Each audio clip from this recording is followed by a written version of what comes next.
सिद्धाणं नमो आयर्याणं नमो ओवज्रायाणं नमो लोये सबसाहुणं येषु पञ्चणमुकारो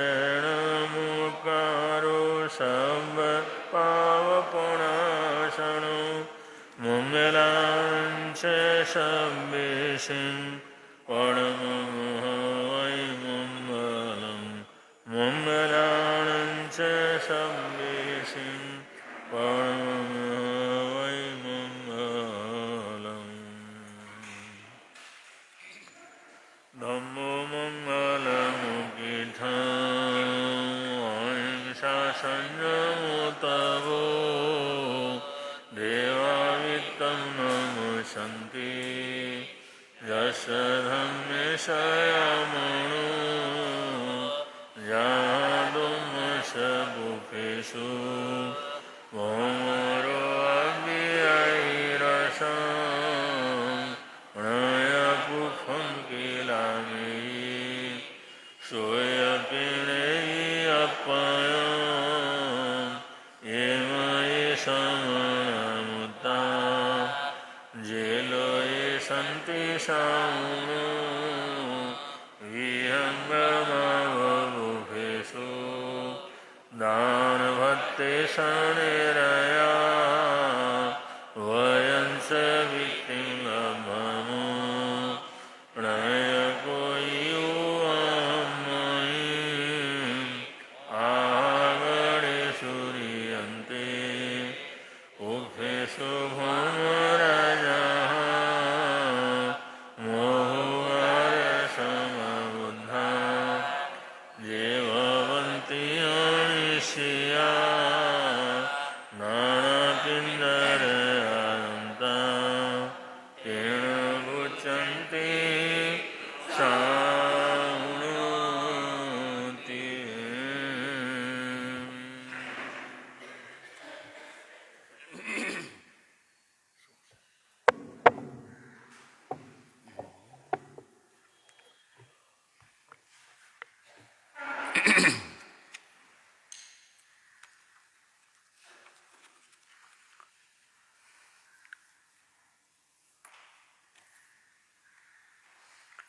हे भीष्म पितामह सुमति गुरुवरा बंधन चरणे करो दुख हरा गुरुदेव गुरुदेव।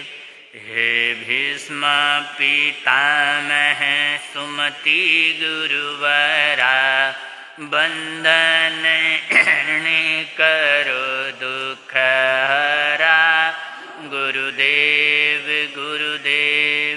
देवभूमि जन्मे क्षत्रिय कुल में कठोर अनुशासन करुणा थी दिल में जन जन को तुम्हें प्राणों से प्यारे भव के तुमने कष्ट निवारे गुरुदेव गुरुदेव।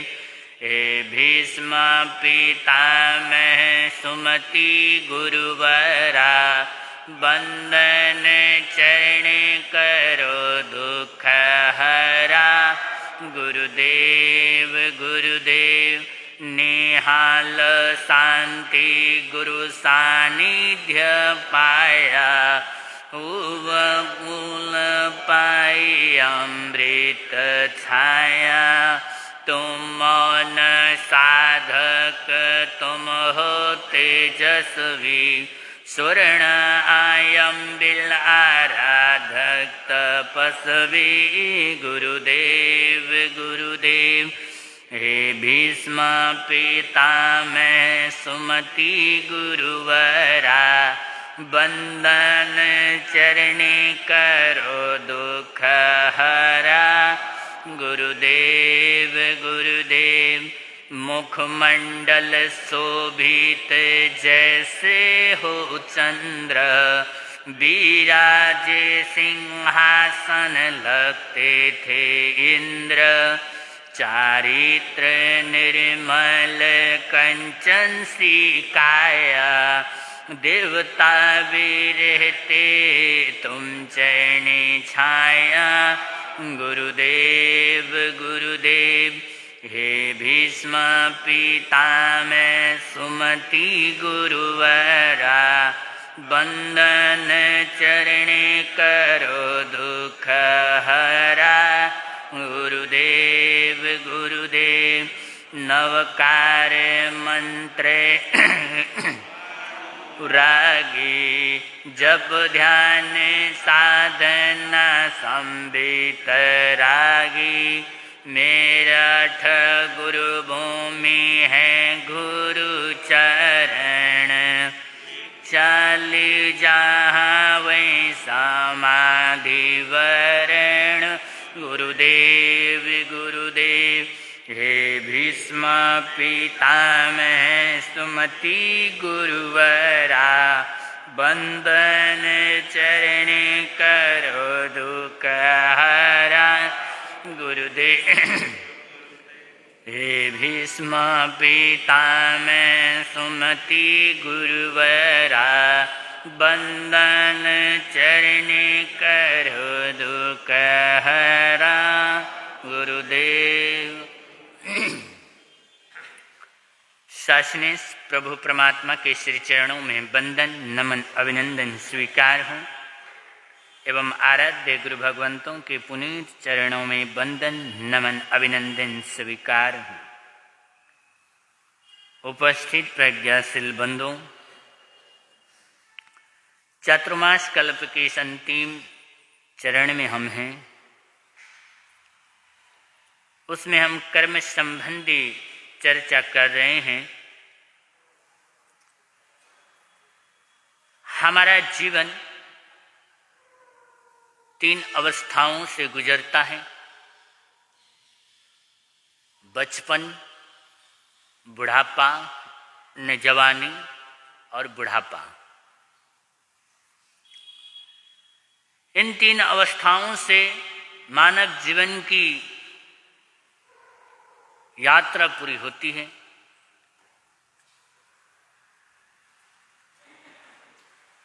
वैसे ही आध्यात्मिक जगत में भी 3 अवस्थाएं हैं: भक्ति, कर्म और ज्ञान। जैसे ही बचपन में अबोध बालक जिस अवस्था से हम गुजर चुके हैं, अबोध बालक अपने आप कुछ नहीं कर सकता। उसे खिलाना पड़ता है, पिलाना पड़ता है, कपड़े पहनाना पड़ता है, गंदे हो गया तो साफ करना पड़ता है। सब कुछ वो माता के सहारे से ही करता है।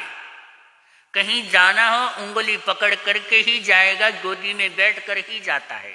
यानी किसी न किसी के सहारे से ही वो बचपन का बालक अपनी अवस्थाओं को गुजारता है। वैसे ही आध्यात्मिक जगत में भक्ति योग का महत्व है कि जो कोई भी जब प्रभु परमात्मा के शरण में जाता है, प्रभु परमात्मा के चरणों में जाता है, मंदिरों में जाता है, गुरु चरणों में जाता है, एक अबोध बालक की तरह जाता है और जाकर लेट जाता है। अनेक प्रकार की यातनाएं हैं। हे प्रभु परमात्मा मुझे संभाल लीजिए। अपनी प्रार्थनाएं करता है, भक्ति करता है, स्तुतियां करता है। जैसे अबोध बालक, वो छोटा बालक कुछ नहीं कर सकता, ऐसे ही भक्ति योग यानी परमात्मा के शरण में पहुंच करके साधक भक्ति योग में जब होता है, भक्ति की साधना में जब होता है, तब वो कुछ नहीं करता। वो सब कुछ प्रभु परमात्मा के ऊपर छोड़ देता है। हे प्रभु परमात्मा, मुझे आपकी कृपा चाहिए, आशीर्वाद चाहिए, मुझे शरण दीजिए। ऐसी ऐसी कष्टों से मैं पीड़ित हूँ। उसके मुझे दूर कीजिए। ये तो हुई भक्ति योग की बात। उसके बाद आता है जवानी, जहां पर साधक कर्म करता है। बचपन में तो किसी न किसी के सहारे से ही जीवन आगे बढ़ता है, लेकिन जब जवानी अवस्था में आ जाता है, यौवन अवस्था में आ जाता है, तब वह स्वयं सक्षम हो जाता है।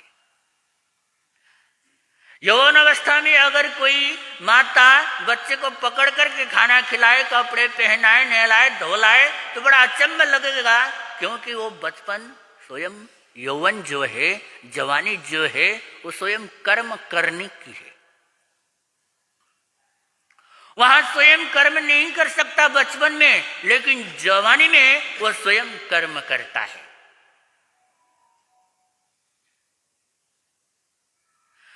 आप लोग भी जब जवानी अवस्था में अपनी पढ़ाई पूरी करके, प्रथम पढ़ाई पूरी करके जब जॉब के लिए निकलते, कर्म ही तो करते हैं ना। उस कर्म के माध्यम से ही आगे के भविष्य का निर्माण करते हैं। यानी भगवान भी जब साधना काल में थे, तब कर्म ही तो कर रहे थे। वो साधना कर्म ही तो था, जिसके जो साधना कर्म जिसके रूप में वो कर रहे थे, वही साधना आगे जाकर फल देती।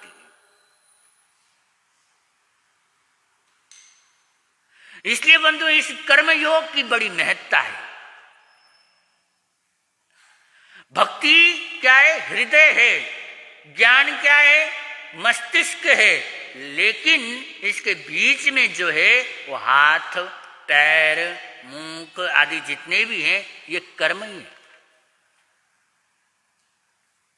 व्यक्ति कर्म करके अपने भविष्य का निर्माण करता है, अपने आत्महित का निर्माण करता है, कल्याण कांड की मार्गों को कैसे चुनाव करना है, इसका निर्माण करता है।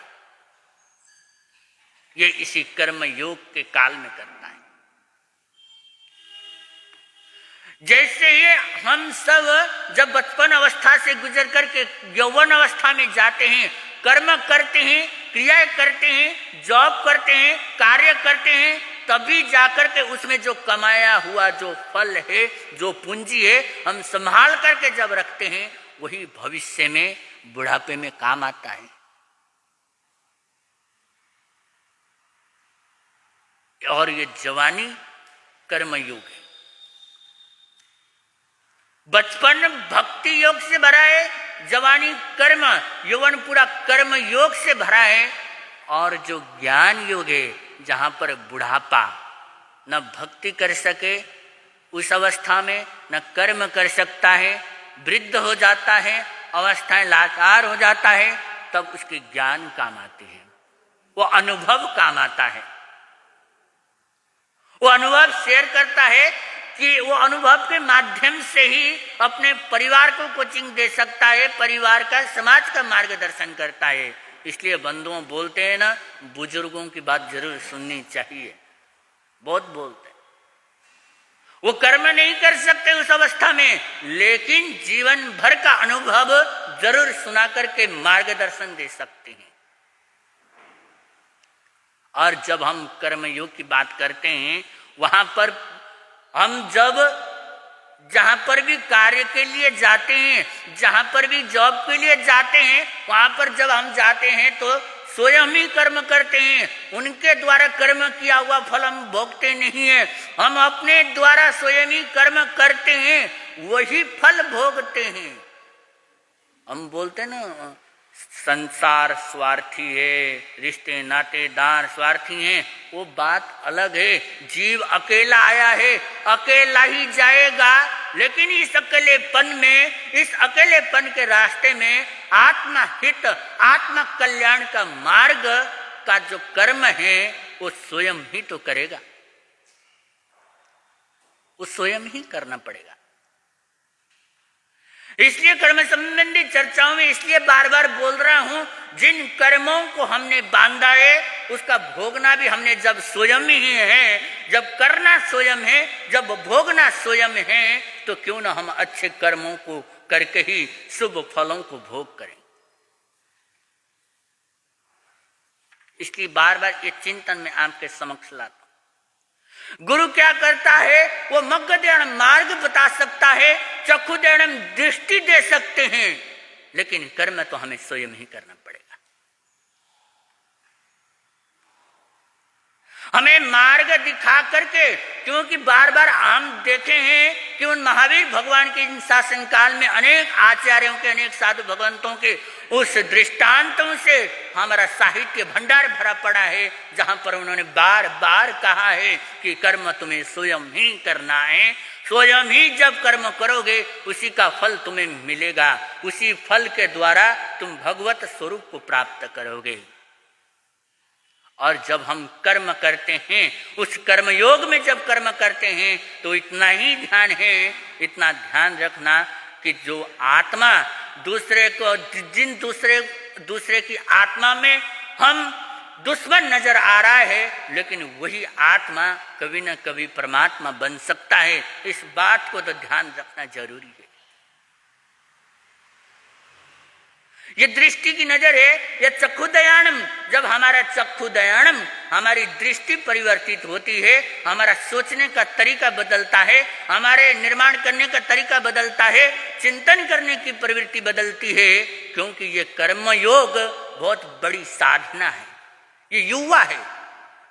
इसलिए बोलते हैं ना, युवाओं में बड़ी शक्ति है।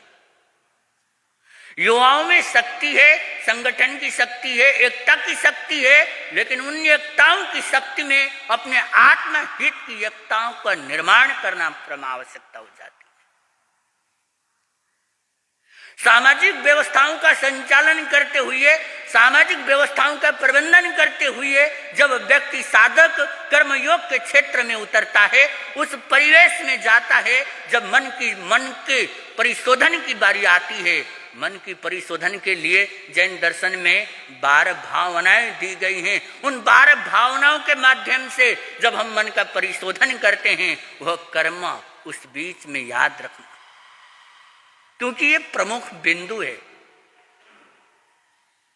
एक अवस्था है बचपन, भक्ति की साधना है, वहां पर अबोध बालक की तरह हम प्रार्थनाएं कर सकते हैं। एक अवस्था है बुढ़ापे की, वहां अनुभव मिल सकते हैं, लेकिन इन दोनों के बीच में जो केंद्र बिंदु है वह कर्म है। उन दोनों के सहारे से जब हम कर्म करते हैं, जब हम कार्य करते हैं, तो हमारे कर्म करते हुए सोचना जरूर है। कर्म करते समय सोचना है, कर्म करते समय ध्यान देना है, कर्म करते समय ही हमारी सोच सकारात्मक होनी चाहिए, जहां जाकर भोगने के समय हम सकारात्मक रहें। हम कर्म करते समय बिल्कुल ध्यान नहीं देते हैं, हम क्या कर रहे हैं क्या नहीं कर रहे हैं। बचपन कैसे गया हमें कुछ नहीं पता, हमने क्या किया क्या नहीं किया पता नहीं। बुढ़ापा कैसे आएगा इसकी कोई गारंटी नहीं है। लेकिन जो कर्म जो अभी मिला है, जिस समय हम कर्म कर रहे हैं, जोशो हवास में हैं, विवेक में हैं, जागृत अवस्था में हैं, सावधान अवस्था में हैं, तो यहाँ जब हम कर्म करेंगे अपने आत्महित का ही कर्म करें। आत्महित का कर्म करने का मतलब ये नहीं है कि मैं दिन भर ही अपने सामयिक संध्या प्रतिक्रमण में लगे रहें। मेरा कहना इतना ही है, जब हम दिन भर अन्य कर्म कर सकते हैं तो साधक अपने जीवन में 1 घंटा आलोचना का कर्म अवश्य ही कर सकता है।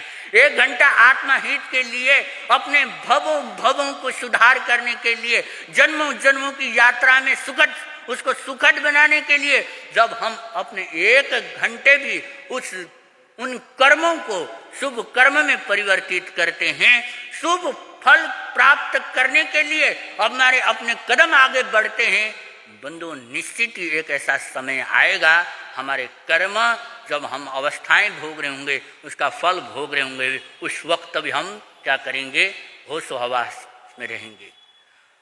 उस अवस्था में हम जागृत रह सकेंगे। उस अवस्था में हमें ध्यान होगा कि हमने जैसे कर्म किए थे, हमने जीवन भर शुभ कर्म किए हैं, शुभ फल किया है, कभी किसी का बुरा नहीं किया है, कभी किसी का बुरा सोचा नहीं है, लेकिन उसका जो फल मिलता है वो बुढ़ापे अवस्था में, जब हम अंतिम अवस्था में होते हैं, वहाँ पर सावधान पूरी तरह रह सकेंगे।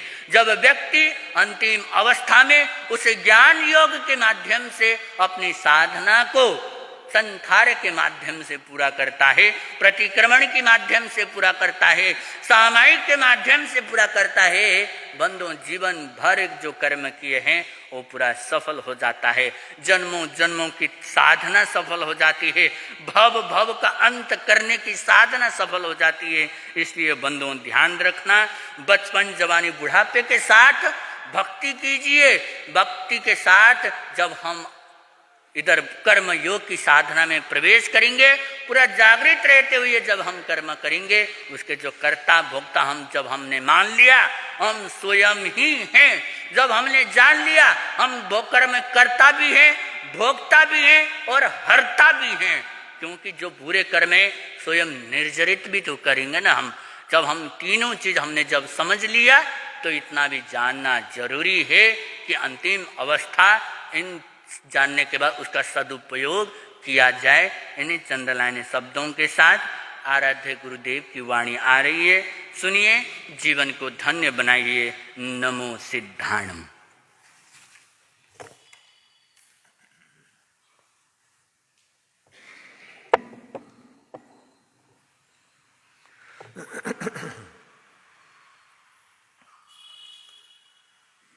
महावीर तेरी बात अनोखी, जगन है स्वीकार किया।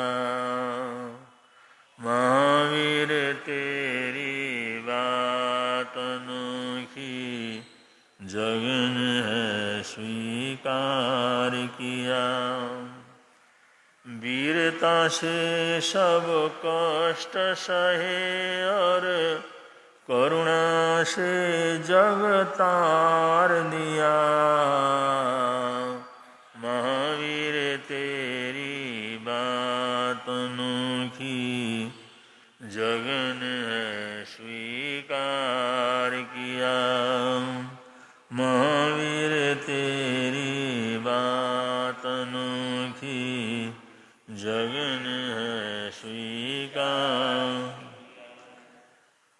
अंगूठे से मेरू को कंपित कर डाला था बचपन में। अंगूठे से मेरू को कंपित कर डाला था बचपन में। महाबलशाली महावीर थे, दया थी भरी थी रग रग में। महाबलशाली महावीर थे, दया भरी थी रग रग में। कोमलता और कठोरता का, कोमलता और कठोरता का दुनिया को उपहार दिया। महावीर तेरी बात अनोखी, जगन है स्वीकार किया। महावीर तेरी बात अनोखी, जगन है स्वीकार। पत्थर जैसे कठोर बन जब दुख के बादल टकराए। पत्थर जैसे कठोर बन तब दुख के बादल टकराए। सिंह से भी निर्भय हो तुम, और संकट में मुस्काए। सिंह से भी निर्भय हो तुम, हर संकट में मुस्काए। महावीर तो बस महावीर है, महावीर तो बस महावीर है, यह सबने स्वीकार किया। महावीर तेरी बात अनोखी, जग ने है स्वीकार किया। महावीर तेरी बात अनोखी, जग ने है स्वीकार। वीरता से सब कष्ट सहे और करुणा से जग तार दिया। महावीर तेरी बात अनोखी, जग ने स्वीकार किया।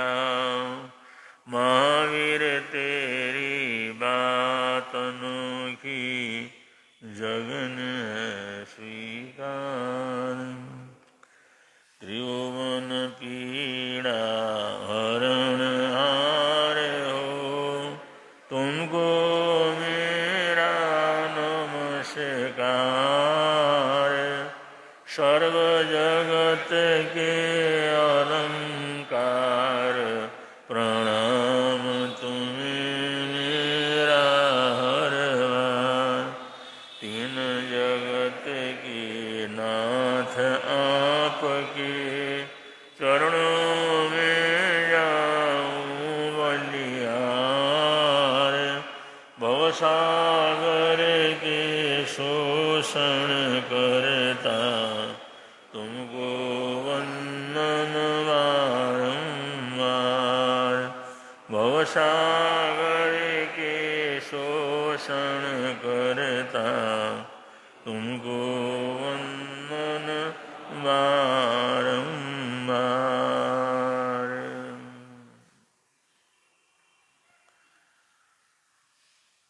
हम सब श्रमण भगवान महावीर स्वामी के शासन के अनुयायी हैं।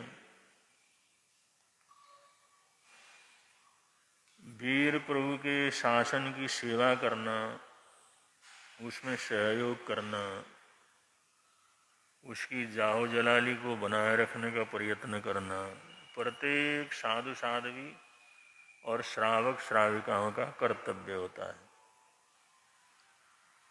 क्योंकि प्रभु परमात्मा श्रवण भगवान महावीर स्वामी ने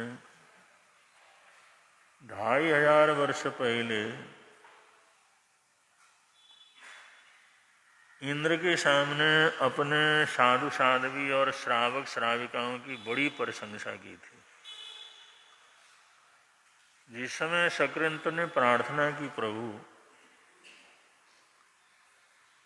आपका जो काल का समय, निर्माण प्राप्त करने का समय,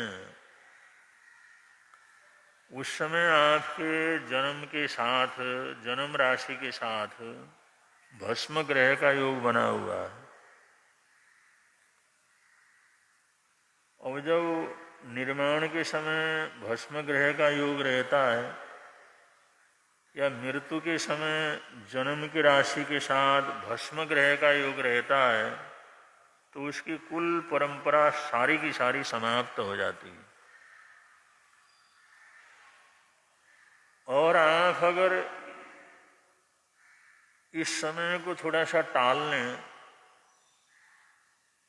तो ये आपका धर्म परिवार ये सारे के अंत तक चल सकता है। वरना मेरे को तो ऐसा लगता है ये 2000 वर्ष पूरे होते होते आपका पूरा धर्म परिवार पूरी तरह से समाप्त हो जाए। अब ये कहने वाला कौन था? इंद्र था, शक्रेंद्र था, अवधि ज्ञान को धारण करने वाला था। उस समय श्रवण भगवान महावीर स्वामी ने कहा कि देवेंद्र, इस भस्म ग्रह को लेकर के तुम्हारी चिंता ठीक है, लेकिन मेरे इस धर्म परिवार में ऐसे ऐसे आचार्य, ऐसे ऐसे तपस्वी और साधु साध्वियाँ और ऐसे ऐसे श्रावक श्राविकाएं होंगे। तुम कह रहे हो 2000 वर्ष खत्म होते होते ये सारा धर्म परिवार नष्ट हो जाएगा, लेकिन मैं तो देख रहा हूं इस संघ के अंदर ऐसे ऐसे साधु साध्वी श्रावक श्राविकाएं होंगे जो इस धर्म परंपरा को इस आर्य के आखिर तक जीवित रखेंगे, आखिर तक लेकर के जाएंगे। तो प्रशंसा उन्होंने किसकी की? हम लोगों की, आप लोगों की कि जो हम इस संघ के सदस्य हैं, आने वाले पीढ़ियों की हमारे पहले जो भी श्रावक श्राविकाएं थे, साधु साध्वी थे, उनकी की। उन्होंने अपना प्रभाव नहीं बतलाया, मैं तीर्थंकर हूं, मेरा शासन चलेगा। उन्होंने कहा मेरे इस धर्म परिवार में ऐसे ऐसे साधु साध्वी और ऐसे ऐसे श्रावक श्राविकाएं रहेंगे जो अपनी जान की बाजी लगा करके, प्राण की भी जाजी लगा करके इस शासन को ऐसे जीवित रखेंगे, इस आर्य के अंत तक ये जीवित क्या करेगा रहेगा, प्रवाहित होता रहेगा। तो थोड़ी देर हम थोड़ा सा कल्पना करके देखें, भगवान महावीर स्वामी ने हमारे ऊपर कितनी बड़ी जिम्मेदारी दी है, कैसी प्रशंसा की। शक्रेंद्र को भी उन्होंने जवाब दे दिया, तुम्हारी चिंता करने की कोई जरूरत नहीं है, ये साधु साध्वी श्रावक श्राविकाएं इस शासन को हर हालात के अंदर जीवित रखेंगे और आखिर तक लेकर के चलेंगे। तो ऐसा प्रकरण उस समय आया था और वास्तव में ग्रह का प्रभाव तो होना ही था। धीरे धीरे धीरे धीरे जैसे भगवान महावीर स्वामी के 2000 वर्ष बीते, तब तक साधु परंपरा, साध्वी परंपरा इसके अंदर सारे के सारे यति वर्ग के अंदर परिवर्तित हो गए थे, मतलब मठाधीश हो गए थे, भेष परिवर्तन वगैरह कर लिया था। जितने भी शास्त्र थे, जितने भी ग्रंथ थे, जितना भी ज्ञान था, जितने भी ज्ञान का भंडार आचार्यों ने तैयार किया था, वो सब यतियों के कब्जे के अंदर था। कोई भी साधारण साधु साध्वी या कोई भी श्रावक श्राविकाएं शास्त्र पढ़ नहीं सकता था, उनके पास थे ही नहीं, यति किसी को देते नहीं थे। तो उन्होंने थोड़ा बहुत जो बतलाया, बस उसी की आराधना साधना करना, बस वो ये समय चल रहा था। जितने शास्त्र थे, जितने ग्रंथ थे, जितने आगम थे, वो सारी की सारी चीज, सब कुछ यतियों के कब्जे के अंदर था। वो चाहे तो किसी को थोड़ा बहुत दे सकते थे, वरना वो किसी को पढ़ने की इजाजत नहीं देते।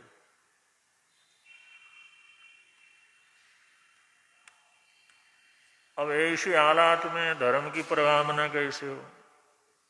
अगर हम पढ़ेंगे ही नहीं, उसके ऊपर चिंता मन करेंगे ही नहीं, उसका प्रचार प्रसार करेंगे ही नहीं, सामायिक प्रतिक्रमण ये क्या होता है, साधु धर्म श्रावक धर्म क्या होता है, इसका अगर बार बार प्रचार नहीं करेंगे तो फिर कौन पालन करेगा?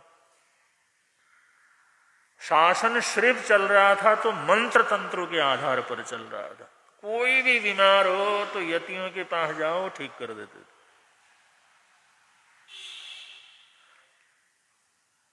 उनके पास सब साधन थे, क्योंकि जितना भी पुराना साहित्य था वो सब उनके पास था। तंत्र, मंत्र और यंत्र विद्या, तंत्र के अंदर किसी को वशीभूत करना हो, किसी का मन बदलना हो, किसी का दिमाग बदलना हो, कुछ करना हो, तो उनके पास उस तरह की ताकत थी। मंत्र, मंत्र की सिद्धियां सारी उनके पास थी, इसी कार्य के अंदर लगे रहते थे। और किसी को भी कोई भी ऐसी परेशानी कुछ है तो उस मंत्र के माध्यम से उसको मार्गदर्शन करते थे। तो यंत्र मंत्र और तंत्र, तंत्र के अंतर्गत कोई भी बीमारी हो तो कौन कौन सी चीजों का सेवन करने से कौन सी बीमारी दूर हो जाती है, कौन सी तकलीफ दूर हो जाती है, ये सब कुछ विज्ञान उनके पास था। श्रावक श्राविकाएं आते थे तो सामायिक के लिए, तपस्या के लिए, स्वाध्याय के लिए, ज्ञान ध्यान के लिए, उसके लिए नहीं आते थे। बस वो मंत्र तंत्र और यंत्र के लिए। अब समस्याएं तो होती हैं, और यतियों के पास जाने के बाद सब समस्याओं का समाधान हो जाता है। उनमें रहते थे, और कोई पैसा दान दे देता था, सोना दान देता था, उनको जमीन दान कर देता था। राजा महाराजा एकड़ों की जमीन उनके नाम कर देते थे। तो ऐसे तंत्र मंत्र यंत्र के माध्यम से उन्होंने श्रावक श्राविकाओं को लगाए रखा अपने पीछे। लेकिन ज्ञान ध्यान स्वाध्याय ध्यान की बात वो करते भी नहीं थे, और किसी को पढ़ने भी नहीं देते थे। सारे शास्त्र वगैरह सब जो है यतियों के कब्जे के अंदर थे, और यतियों का ही बड़ा भारी वर्चस्व था उस समय। करीबन पूरे देश में, पूरे बृहद भारत में हर जगह पर यतियों के बड़े बड़े डेरे थे। वहीं पर लोग जाकर के रहते थे, यति लोग रहते थे, यही साधना वगैरह कर लेते थे। और साधना तो इतनी थी, राजा महाराजा, बड़े बड़े लोग, बड़े बड़े धनवान, क्योंकि तकलीफ तो उनको भी होती है, बीमारी तो उनको भी होती है, समस्याएं तो उनको भी होती है। तो ज्ञान के माध्यम से नहीं, त्याग के माध्यम से नहीं, साधना के माध्यम से नहीं, तंत्र मंत्र यंत्रों के माध्यम से उन्होंने लोगों को बांध करके रखा हुआ था। क्योंकि एक समय ऐसा आया था इस भस्म ग्रह के प्रभाव से, कई राजाओं ने अपने अपने राज्य के अंदर अनाउंस कर दिया था, अगर कोई भी किसी जैन साधु के या जैन धर्म को मानने वाला, विशेष रूप से उनका भक्त हो, उनका अगर सिर लेकर के आएगा तो उसके बराबर का सोना उसको हम दे देंगे। ऐसे आदेश निकलते थे। तो ऐसी तकलीफ का समय था, बड़ा भयंकर तकलीफ का समय था भगवान महावीर स्वामी के निर्माण के 2000 वर्ष के आसपास का। और इस तरह से फिर उनको रोकने के लिए ये यति लोग राजाओं का पास भी जाते थे, राजाओं को प्रभावित करते थे, उनको तंत्र मंत्र यंत्र की विद्या देते थे, उसके माध्यम से उनको ठीक करते थे। फिर ये संरक्षण देते थे, भाई हमारे श्रावक श्राविकाओं के लिए, साधु साध्वियों के लिए इस प्रकार का संरक्षण उनका मिलना चाहिए, उस हिसाब से उनकी रक्षा करते थे। तो 2000 वर्ष बीतते बीतते ऐसी हालात थी। तो उस समय एक घटना ऐसी घटी, क्योंकि सब अपने अपने मठ में रहते थे, जो भी साधन थे उसका उपयोग करते थे। और बहुत से यति तो शादी विवाह करना भी उन्होंने शुरू कर दिया था, परिवार वाले थे, उनकी पत्नी बच्चे वगैरह सब भी थे। बहुत से पूरे ब्रह्मचारी थे, उन्होंने शादी विवाह वगैरह ऐसा कुछ शुरू नहीं किया था, लेकिन अकेले रहते थे, शिष्यों को रखते थे यतियां बना करके। तो ऐसी स्थिति थी। तो ऐसे समय में एक बार अहमदाबाद के दरबार में जिस समय यति गए, क्योंकि राजा महाराजा लोग उनको निमंत्रण देते रहते थे, अहमदाबाद के महाराजा ने जिस समय उनको याद किया किसी कारण के लिए, जिस समय वो गए, जाकर के जो भी समाधान करना था बातचीत करके लौट रहे थे, तो उन्होंने एक कागज देखा, एक पन्ना देखा वहां पर पड़ा हुआ, और वो उठा करके देखने लगे, इतने सुंदर अक्षर, ऐसे मोतियों जैसे अक्षर, इतने अद्भुत अक्षर हैं ये, ऐसा हस्ताक्षर।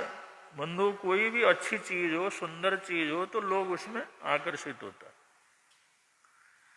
चाहे कोई चित्रकला हो, चाहे अक्षर हो, चाहे कोई आकृति हो, सुंदर है, सुंदर घड़ा हुआ है तो ऑटोमेटिक हमारा मन उसकी तरफ आकर्षित होता है।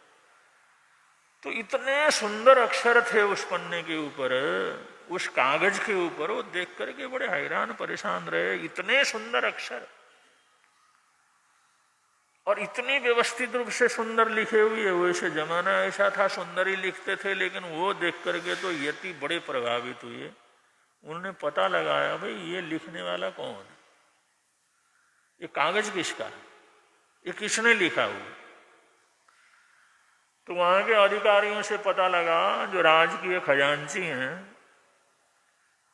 उनके हस्ताक्षर हैं, उनका ये कागज वगैरह वो थे। तो इस तरह से उनके कागज वगैरह बाहर भेज दिए थे, तो ये पन्ने वगैरह यहाँ पर गिर गए थे। तो ये पन्ने जो लिखे हुए हैं, ये जो हस्ताक्षर हैं, ये लोकाशाह के हैं और ये राजकीय खजांची थे। दरबार के अंदर वो खजांची पद के ऊपर थे। जिस समय पता लगा तो यति ने लोकाशाह को अपने पास बुलाया और बुलाने के कहा भाई तुम्हारे अक्षर देख करके मैं बहुत प्रभावित हुआ, बहुत ही प्रभावित हुआ, इतने सुंदर तुम लिखते हो और इसमें रफ्तार क्या है तुम्हारी। तो उन्होंने बतलाया भाई मैं फटाफट लिख लेता हूँ, इसमें मेरे को इतना अच्छा अभ्यास है, लिख करके देखे मैंने फटाफट लिख लेता हूँ, ऐसा कुछ नहीं। जितना द्रुत गति से कोई लिख सकता है, रफ लिख सकता है, वैसे मैं इसी तरह से क्या करता हूँ, लिखता हूँ। तो यति के मन में आया कि हमारे जो ग्रंथ हैं, हमारे जो शास्त्र हैं, वो सारे अब अंदर पड़े पड़े सब खराब हो रहे हैं और पड़े पड़े कागज कब तक रहेगा। उस समय के जमाने का कागज था, पन्ने वगैरह में लिखे हुए थे, कुछ जूट वगैरह में लिखे हुए थे, तो वो खराब हो रहे थे। तो उन्होंने सोचा भाई ये आदमी अगर ये काम कर दे, इनको अगर कागज के अंदर उतार दे तो ये सुरक्षित क्या कर जाएंगे, हो जाएंगे, वरना तो खत्म हो जाएंगे। अब कागज भी पड़ा पड़ा गल जाता है, पड़ा पड़ा पुराना हो जाता है, रंग बदल जाता है, और समय वर्षों तक पड़ा रहे तो फिर सब चीजें खराब हो जाती हैं।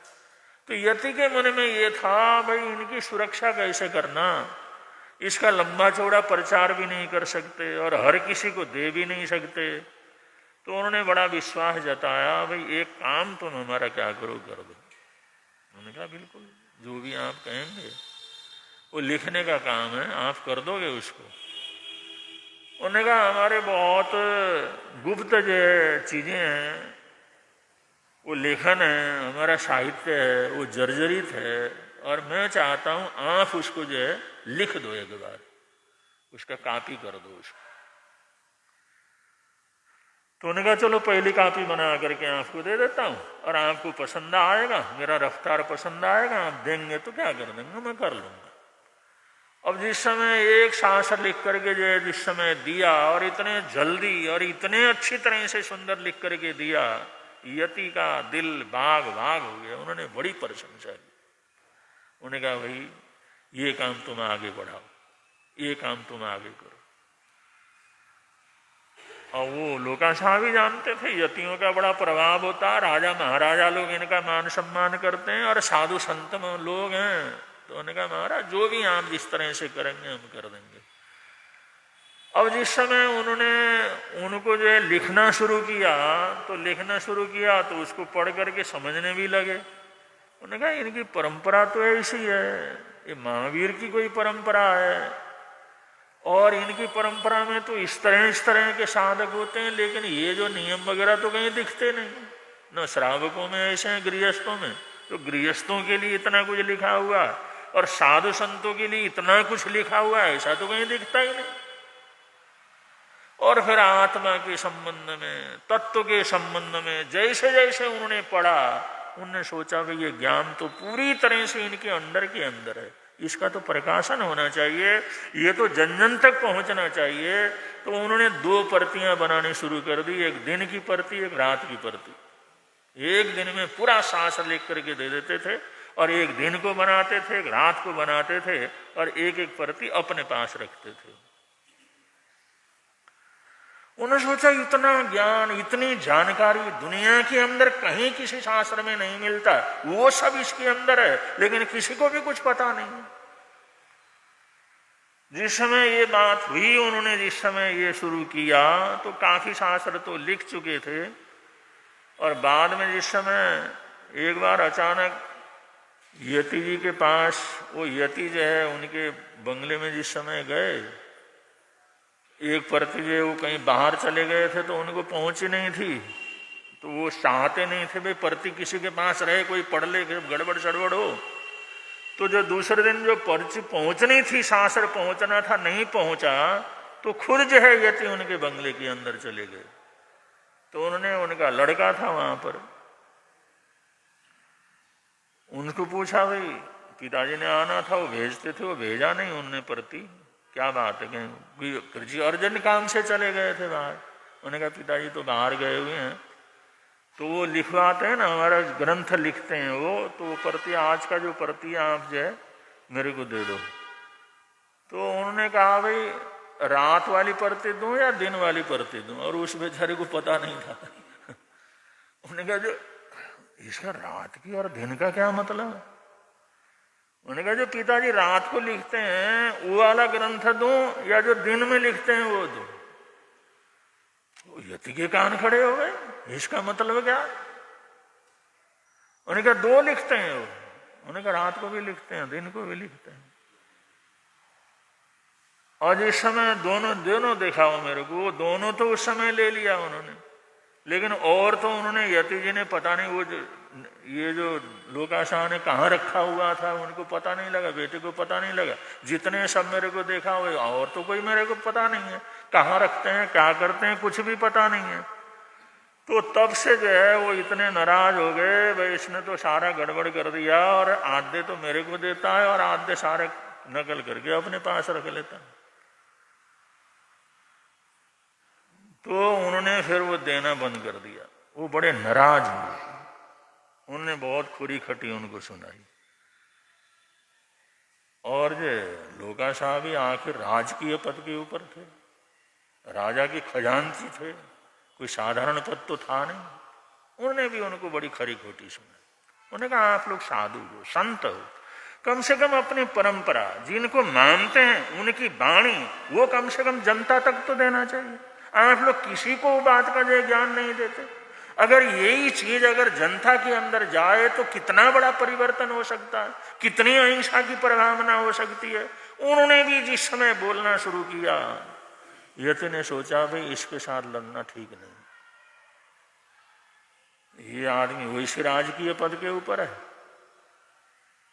और उन्होंने जिस समय उस यति को जिस दाड़ करके कहा भाई तुम कर्तव्य को नहीं, तुम बिल्कुल बर्बाद कर रहे हो, अपनी संस्कृति वो ज्ञान का सागर उसको समाप्त कर रहे हो, ये तो बिल्कुल गलत है। एक एक चीज जिस समय बतलाया तो यति चुप हो गए, उन्होंने आगे नहीं दिया।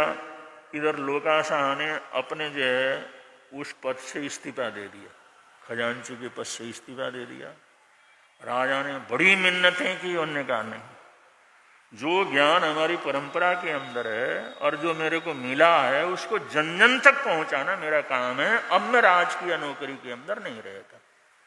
फिर वो राजकीय नौकरी को छोड़ करके गांव-गांव शहर के अंदर जाते रहे और ऐसे विद्वान लोगों को इकट्ठा करके वो सारा शिक्षा देते रहे, उनके माध्यम से उनको समझाते रहे। ऐसे कर करके उन्होंने 45 ऐसे लोग तैयार किए जो दीक्षा लेकर के धर्म की परिभावना करें, 45।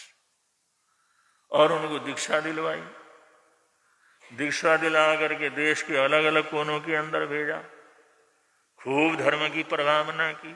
और यति वर्ग को जिधर जिधर इनके प्रचारक जाते थे, जिधर जिधर इनके संत जाते थे, वहां पर हड़बड़ी मच जाती थी। और ये शास्त्रार्थ होते थे यतियों से, ये लोग जीतते थे, ये लोग राजाओं के माध्यम से फिर वो शास्त्र देने के लिए या प्रकट करने के लिए मजबूर कर देते थे। तो ऐसा करके लोकाशाह ने जो ज्ञान विलुप्त सा हो गया था उसको पूरी तरह से प्रकाश में लिया। और बाद में स्वयं उन्होंने दीक्षा ली, और जिस समय दीक्षा ली तो हजारों लोग उनके पीछे क्या करते थे, चलते थे।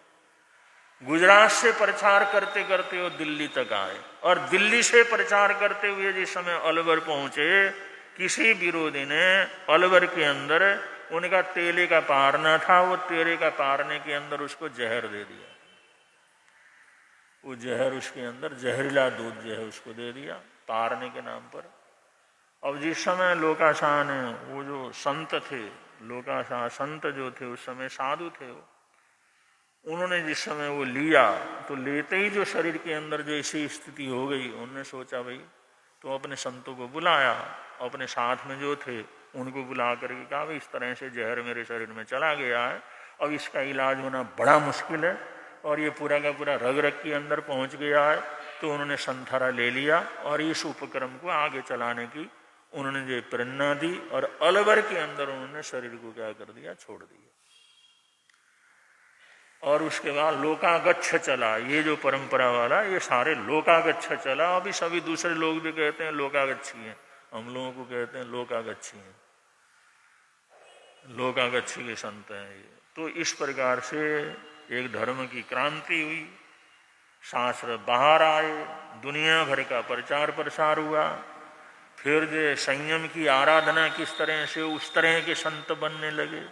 फिर क्रिया उद्धार का कार्यक्रम प्रारंभ हुआ और आज जो है ये जो भी परिस्थिति चल रही है, साधु साधवियाँ, श्रावक श्राविकाएँ जो पढ़ते हैं, लिखते हैं, जानकार होते हैं, परीक्षा देते हैं, स्वाध्याय करते हैं, ध्यान करते हैं, करवाते हैं, ये सारा का सारा जो है जाता है लोका शाह जी को।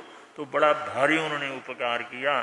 तो आज लोका शाह जी के जन्मदिन के ऊपर उनके संबंध में थोड़ी सी बातें आप लोगों के समक्ष रखी गई और घटनाएं तो बहुत घटी उनके जीवन के अंदर। कभी मौका लगा तो जरूर आप लोगों को भी बतला देंगे। तो ऐसे अनंत अनंत उपकार किया, सब कुछ छोड़ करके, घर परिवार, राजकीय वैभव मान सम्मान सब छोड़ करके धर्म के उद्धार के लिए आगे बढ़े।